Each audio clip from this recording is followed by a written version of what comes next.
Bismillahirrahmanirrahim.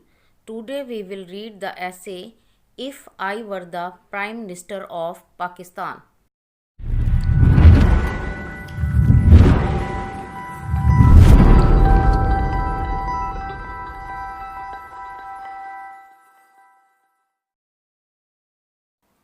If I were the Prime Minister of Pakistan, I would make Pakistan a strong country.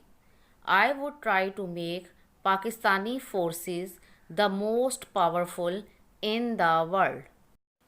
I would like to remove poverty and unemployment from Pakistan. I would take steps for improvement of agriculture if I were the Prime Minister of Pakistan.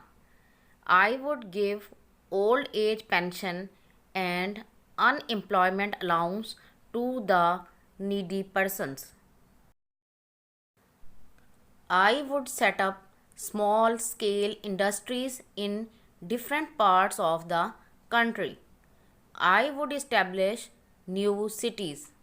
I would establish peace with the neighboring countries. I would create an atmosphere of friendship all over the world.